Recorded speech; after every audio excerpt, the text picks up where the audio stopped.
रहूँगा, कर रहे हैं, है ना।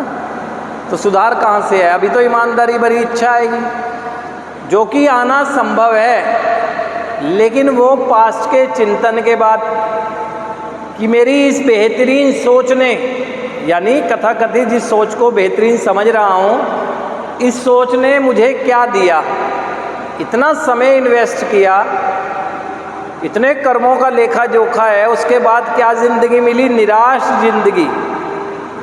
आप में से बता दें, नहीं तो कौन ऐसा है कि जो अपने पास्ट को पलटकर देखकर बहुत उत्साहित है? कोई भी उत्साहित नहीं होता है अपने पास्ट को देखकर, और आप तो है ही नहीं। तो ऐसे में आपको ज़रूरत किस चीज़ की है? सुधार की।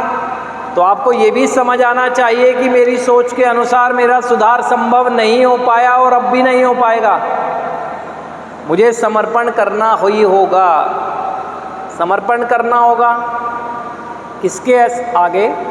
जिसके आगे मुझसे पहले लोगों ने समर्पण किया और अपनी ज़िंदगी को बेहतर किया।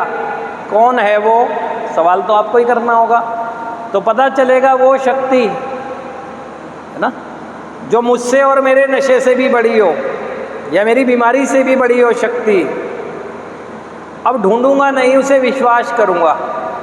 विश्वास करूंगा और फिर मुझे लगेगा कि विश्वास तो मैं पहले भी करता था, लेकिन विश्वास पहले करता था तब आपको बहुत कुछ मिलता था, लेकिन जब से आपने चारित्रिक दोषों के बल पर अपना विनाश करना शुरू किया तो आपको लगा कि अब तो मुझे कुछ मिल ही नहीं रहा है, तो जब कर्म गलत करूँगा तो क्यों मिलेगा?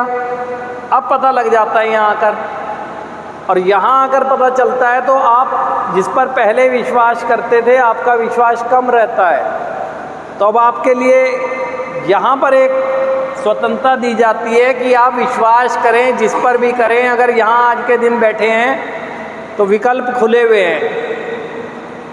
हायर पावर, गॉड कॉन्सेप्ट जो है, यानी गॉड, मुझे अच्छी ज़िंदगी जीने की ज़रूरत है, और गॉड कौन है? गुड ऑर्डरली डायरेक्शन, जो मेरे ज़िंदगी को बेहतर दिशा निर्देशन दे, वो मेरी हायर पावर होगी।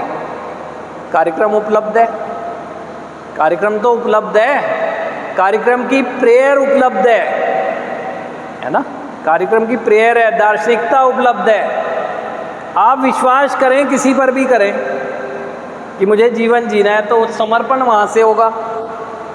अपना दिमाग चलाना बंद कर देंगे, क्योंकि समर्पण की परिभाषा में तो यही आता है कि जिसके समक्ष समर्पण किया जाता है, अब वो डायरेक्शन जो देता है हम वही करते हैं। तो मुझे